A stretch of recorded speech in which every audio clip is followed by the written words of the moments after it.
새 계명을 가지라라는 제목으로 말씀을 드리겠습니다. 요한일서는 신약 성경에서 가장 짧은 서신입니다. 그리고 요한일서는 일서와 달리 수신자를 밝히고 있는데 여기 1절 본문에 부녀와 그의 어린 자녀들이라고 그렇게 기록이 되어 있습니다. 물론 1세기 당시 교회는 오늘날처럼 건물이 있고 조직이 갖추어진 일반적인 교회가 아니라 전부가 가정교회이고 아직 조직화되지 않는 교회이고 또 당시 복음을 전해주는 복음의 전도자들도 대부분 순회 선교사였습니다. 예를 들어 바울사도, 베드로사도, 아볼로 또 마가의 애삼촌 바나바 등 모두 당시 순회 선교사로 인식하면 좋을 것입니다.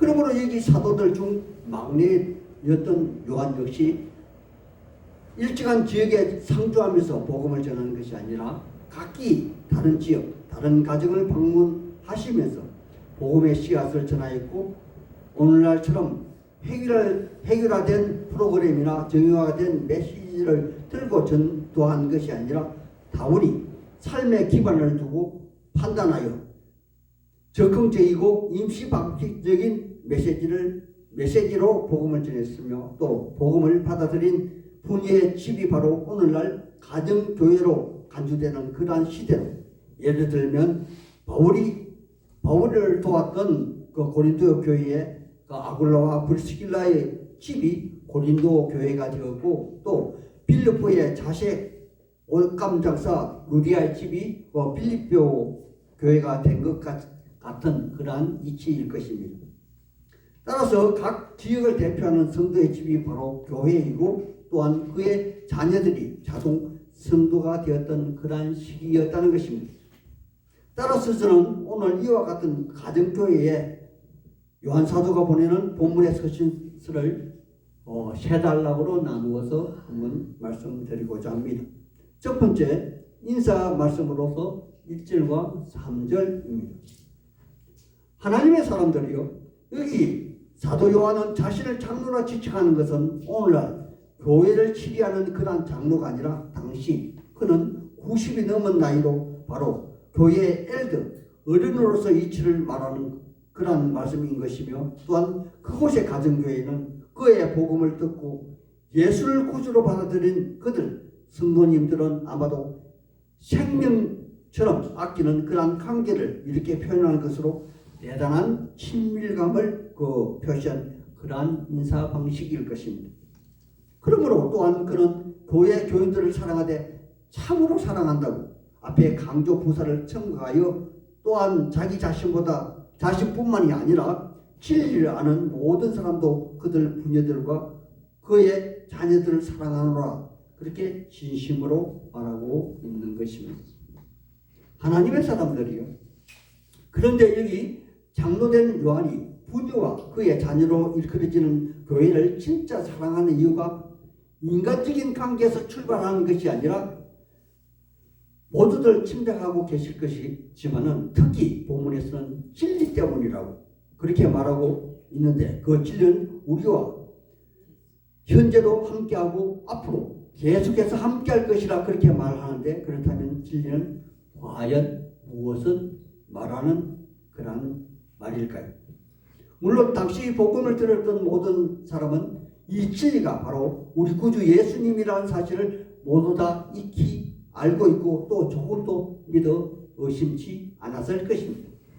왜냐하면 사도 요한은 요한복음 14장 6절 이하에 보면은 우리의 구주 예수님의 말씀에 바로 내가 곧 길이요 진리요 생명이라 그렇게 확실하고 밝히고 있기 때문일 것입니다. 또한 그 진리는 오순절 사건 이후 영으로 우리와 함께하여 하며 또 영원히 함께 하신다고 약속했기 때문이며 그 진리는 일명 성령님이시기도 할 것입니다. 그러므로 사도 요한은 강력하게 여기 2절에 우리 구주 예수님은 성령으로 우리 안에 거하며 영원히 우리와 함께 할 진리심을 증명하는 것이 아닌가 저는 그렇게 생각했습니다. 따라서 사도 요한은 하나님이 우리와 함께 하심을 우리의 입장에서 본문에 그 순수대로 나열하고 있는데 바로 3절에 은혜와 긍휼과 평강이라 그렇게 말하고 있습니다. 그렇게 이 세 가지에 대해서 저는 먼저 간략하게 설명을 해드리겠습니다. 먼저 은혜입니다. 하나님의 사람들이요, 먼저 은혜라는 말은 일반적으로 전혀 자격이 없는 자에게 그저 공짜로 주는 그러한 것을 은혜라 그렇게 말하고 있는 것이지요. 예를 들어 사탄의 앞잡이로 악한 일과 악한 생각에 사로잡혀 참이 무엇인지 진리가 무엇인지 생각해 본 적도 없이 하루하루를 그냥 살아가는 그러한 자들에게 어느 날 각각 가장 가까운 이들 친구를 통하여 형제 자매를 통하여 하나님이 불러주시고 천국 소망을 갖게 하시며 영원한 생명이 있음을 자각하게 하기에 생각과 마음을 열어주시는 그러한 은혜로서 이는 하나님이 일방적으로 자기 자식이나 그렇게 울타리를 치는 그러한 행위일 것입니다. 그리고 둘째, 긍휼은 불쌍하게 여겨 보호해 주시고 지켜주신다는 그러한 말씀으로 어머니가 태중에 아이를 잉태하여 보호해 주는 그러한 행위로서 요한복음에 보면은 사전에 일면식도 없었던 나인성 가부의 죽은 아들을 우리의 예수님이 다시 소성케 하여 어머니에게 보내주는 그런 행위와 같다는 것입니다. 세 번째로 평강은 우리의 평강이 아니라 하늘 하나님의 평강을 우리에게 주시는 그런 것으로서 우리 구원받은 백성이 이 땅에 그것을 취하는 것이 아니라 저 하늘 하나님의 것을 취하는 그러한 행위로 이 땅에서는 말도 안 되는 열악한 조건 속에서도 전혀 마음에 동료가 없으며 암담한 현실의 비관보다는 옳고 바르게 살아가기를 걱정하는 그런 마음자세를 말하는 것으로서 성경에서 그 예를 찾아본다면 아마도 필리포 감옥에 갇혀 있을 때 바울과 실라의 모습을 연상해 보시면 될 것입니다. 그러므로 우리는 하늘의 하나님과 그의 아들 예수 그리스도로부터 사랑과 진리 가운데 영원한 생명을 살게 되는 그러한 것으로서 바로 천국을 소유하게 되었다는 그러한 사실을 이상 말씀으로서 사도 요한은 그의 그 믿음의 교회들에게 부녀와 자녀들에게 전하고 있는 것입니다. 두 번째, 본론의 말씀으로 4절 이하의 진리와 사랑에 대하여 심도 있는 증언을 사도 요한은 하고 있습니다. 하나님의 사람들이요, 진리는 앞서 말씀드린 대로 영원히 변하지 않는 것이라 그것이 진리라 말씀하는 것이며 우리에게는 한정적으로 영원한 생명, 나음으로 인도하시는 예수님의 말씀이 변하지 않는 진리라는 것이며 또한 사랑은 우리 하나님의 속성 중 가장 두드러진 그러한 특성으로서 자기가 없는 우리를 너무도 사랑하여 양아들 삼아 주시려고 자기 생명 같은 신아들을 십자가에 죽이시고 우리를 저 천국으로 인도하신 바로 그 십자가 사랑을 말할 것입니다. 그러하다면 유독 사도 요한은 왜 그는 진리와 사랑을 이 본문에서 이 편지에서 강조하고 있는 것일까요? 그것은 두말할 것도 없이 바로 사랑과 진리가 내포하는 의미, 추구하는 바 우리의 구원의 문제와 바로 직결이 되어 있기 때문일 것이라 생각이 되어집니다.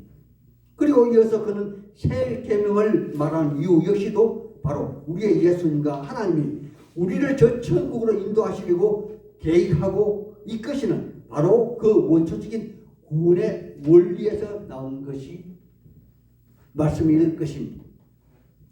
하나님의 사람들이요, 제가 조금 전에 하나님은 사랑이시다, 그리고 우리의 구주 예수님은 진리이시다 그렇게 말씀을 드렸는데 여기 사도 요한은 교회와 성도들에게 새 계명을 이야기하는 이유 역시 우리의 구원과 깊은 관계가 있음을 직설적으로 이야기하는 것일 것입니다. 그렇다면 진실로 새 계명은 무엇을 말하는 것일까요? 물론 하나님의 사랑과 예수님의 진리는 우리 하나님으로부터 나와서 하나님이 우리에게 베풀어 주시는 은혜이고 긍휼일 것입니다. 하지만 새 계명은 우리 예수님이 선포하신 말씀으로서 요한복음 13장 34절의 말씀으로서 새 계명을 너희에게 주노니 서로 사랑하라. 내가 너희를 사랑한 것 같이 너희도 사랑하라. 그렇게 말씀하시고 이 말씀을 믿는 그리스도인이 제자 되는 길을 알려주시는 그런 말씀 가운데서 나왔고, 또 같은 맥락에서 누가복음 10장 27절에 보면은 내 마음을 다하고 목숨을 다하며 힘을 다하며 뜻을 다하여 주 너희 하나님을 사랑하고 내 이웃을 내 몸같이 사랑하라 하신 그런 말씀으로서 이는 바로 율법사가 구원을 얻는 방법을 묻는 질문에서 우리 예수님이 답변하신 그러한 말씀입니다. 따라서 이 세 계명 또한 하나님으로부터 나왔지만 그럼에도 불구하고 역으로 이 땅에 하나님의 사람들이 구원받음에 감사하며 스스로 제자 되고자 하는 그런 마음으로 아마도 하나님을 향한 선한 삶에 대한 구원의 향기가 아닐까 생각합니다. 왜냐하면 향기는 썩고 부패한 곳에서 발생하는 그런 악취와는 다르게 선한 행위에서 저절로 나오는 그런 채취로서 우리의 예수님처럼 이타적인 삶의 방식에서 다른 사람들이 감동을 안겨주는 그런 행위로서 믿음의 행진을 하는 하나님의 사람들이 예수의 삶을 따르는 제자의 모습에서 자연 발생적으로 풍기는 구원의 향기일 것입니다. 그러므로 아름다운 식물의 꽃 향기와 같이 예수 향기도 상처가 깊을수록 더 진한 향기가 나듯이 하나님은 당신의 영광을 위해서 더 악한 사람들을 하나님 사람들에게 접근케 하여 하나님 사람들의 가운데 상처를 안겨주기도 할 것입니다. 그러므로 믿는 하나님의 사람들은 우리 가운데 악한 자들이 많이 생겨난다는 것은 어쩌면 너무도 당연한 과정이고 결과들일 것입니다. 바로 1세기에 등장하는 이 악한 이들, 즉 여기 본문에 등장하는 썩은 냄새가 나는 것들은 여기 7절에 등장하는 우리의 예수님이 육체로 오심을 부인하는 자들로서 영어로는 토케시즘이라 말하고 한문으로는 가현설이라 그렇게 말을 하는데, 이는 인간 예수에게 하나님의 영이 잠시 머물다가 십자가 돌아가시기 이전 하늘로 떠나갔다는 그러한 가설이 바로 가현설이라는 것입니다. 하나님의 사람들이요, 이는 역으로 우리의 진리이신 예수님이 우리와 같이 육체로 오시지 않으셨다면 우리의 구원은 절대 일어날 수 없는 그러한 행위로서 하나님이 아닌 인간 예수는 우리와 같이 우리를 구원하실 수 없는 것입니다. 바로 이단들은 우리의 구원을 교묘하게 무용 지물로 만들고 우리의 믿음을 쓸데없는 망상으로 만드는 그러한 자들이 아닙니까? 또 현대에 와서 예수 외에 다른 이름들이 등장을 하는데 이들이 주장하는 바 아무리 성경을 인용한다 할지라도 바로 이들 또한 구원을 얻지 못하게 하는 자들이며 마귀의 졸개들일 것입니다.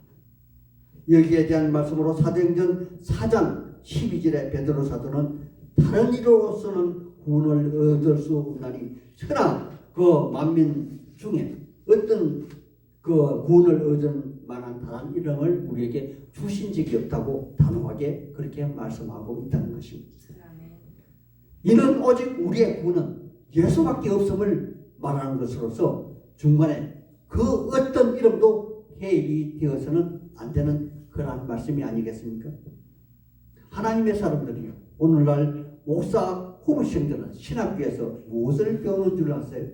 물론 때때로 성경을 배우는 시간도 있겠지만 그 성경 말씀보다는 바로 신학, 즉 사교로 이단으로 빠지지 않게 위하여 적동 신학을 공부하는 과정에서 바로 목사 되는 그러한 공부라는 것입니다.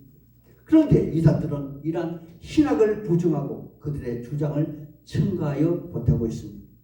즉 오늘날 수많은 학설들이 교회 안으로 들어오지만 그럼에도 불구하고 이 학설들이 구원을 얻는 데에 그치는 돌이 된다면 날마다 성경 말씀으로 기억하여 올바른 성경 말씀으로 재무장하는 것이 우선 목사들의 주 임무라고 말씀드릴 수 있을 것입니다. 그러므로 여기 8절에 너희는 스스로 삼가 우리가 이런 것을 잃지 말고 오직 온전한 상을 받아라 말씀하시는 그러한 것으로서 우리에게 천국 가는 길을 잃지 않는 것임이 그런 것이 첫째이며 그 구원은 믿음을 지키는 것이 무엇보다도 중요하다고 말씀하고 있는 것입니다. 하나님의 사람들이 우리에게 구원이 없다면, 영원한 생명의 보장이 없다면, 만약 부활이 없다면 우리는 참으로 불쌍한 사람으로 전락하고 말 것입니다. 하지만 우리에게는 확실한 문서로서 하나님의 말씀으로 성령의 건능으로 우리 마음속에 각인되어 있지 않습니까? 그러므로 우리에게 고귀한 부활 신앙을 잃어버리지 않기 위해서 우리는 마귀에게 조그마한 틈도 용납해서는 안 될 것입니다. 따라서 여러분이 이단을 개종하신다 자만하지 마시고 때로는 상종하지 않는 것이 좋을 것이다. 즉 여기 본문에서는 집 안에 들이지도 않는 것이 좋다고 말하고 있는 것입니다. 마지막으로 세 번째 끝 인사입니다. 여기 12절의 말씀 같이 한번 읽어보겠습니다. 12절입니다.